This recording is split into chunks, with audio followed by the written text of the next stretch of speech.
Guest now, Samia Longchambon has been resident on the Corrie Cobbles for more than 25 years. Quarter of a century, can you believe it? Next week, Maria is in for some of her most dramatic scenes ever, with a murderer unmasked and a confrontation. So here's a clip from Monday night, and can I just say, Maria's claws are out. I think that's what the young people call orcs. It's giving me the ick, Ruth. It's giving me the ick. It's all a bit orcs. It was so awkward. Even filming it, it was really awkward, but it was loads of fun.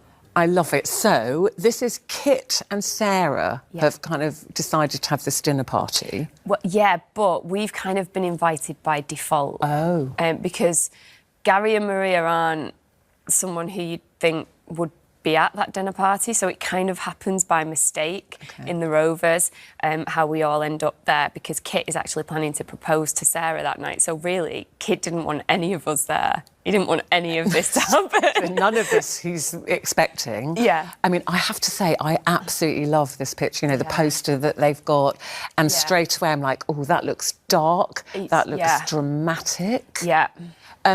How was it filmed? Because it's all done, obviously, because we see this is an hour long on Monday, isn't it? How was it to film? I know you can't give away too much. We wouldn't want you to. We wouldn't want you to. And I feel awful sitting here, and I'm like, yeah, I want to talk about it, but I don't want to talk about it because I don't want to give anything away. But am I right in thinking it was all done almost as if it was one scene, as much as you could? Yeah, absolutely. I think it's the first half of the episode is just one scene. Wow. Mind you, it's an hour long, so the first 15 minutes is just one scene, which is this scene that we're seeing now. And it was like a 21-page scene. And it was great because we actually had a read-through with the director and we blocked it all on set, like, the week before we were filming it. Which you wouldn't normally have time to do, would you? No, it's a massive luxury to do that. So it felt like we were filming something else entirely. It was great. But also pressure, I would imagine, because, you know, if you've got 15 minutes and you're doing it all in one take and then suddenly you forget your lines. Yeah. So, you know, I mean, obviously you're always learning lines, but did you worry about that? Did you have the sleepless nights? We kind of broke it down into 3 sections, so the pressure was off a bit, and it really sort of ramps up towards the end of the scene. Like, Maria really ramps up at the end of the scene. I love Maria when she's got her claws out. I know, it was so much fun. And I feel like it had been building up and building up because we're seeing on screen at the moment she's got her suspicions about Gary and Sarah and what's going on with them. Well, you can't blame her. Yeah, because absolutely. we're at home and we don't know what's going on. And every time we see we see Gary and Sarah, they're always huddled somewhere, whispering and looking a bit furtive, aren't they? So we know something's going on with them, but we just don't know what. But you are going to find out on Monday. And do we find out Theo's murderer?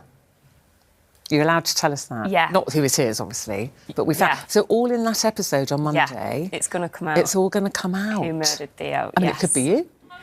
I mean... Yeah. I mean, Maria is kind of low down on the list. Absolutely. But, you know... It could be totally out of left field who it is. Ooh. Yeah.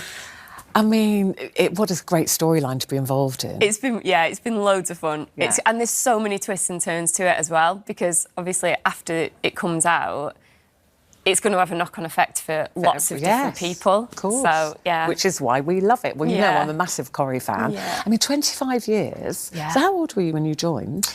So I joined April 2000 and I was 17. And had you been to drama school? So was that a... Yeah, so I went to drama school with Alan, who plays Tyrone. So, Alan has always been like a brother to me, and Kirk, Andy, who plays Kirk, who plays my brother, he was my first friend that I ever made at drama school when I was 6. So was Corrie your first job straight out of drama school? No, well, we say drama school, it was like a Saturday drama. Saturday and Wednesday and we'd put like shows on, and Alan Rothwell was actually our teacher for a good few years. He sadly passed away recently.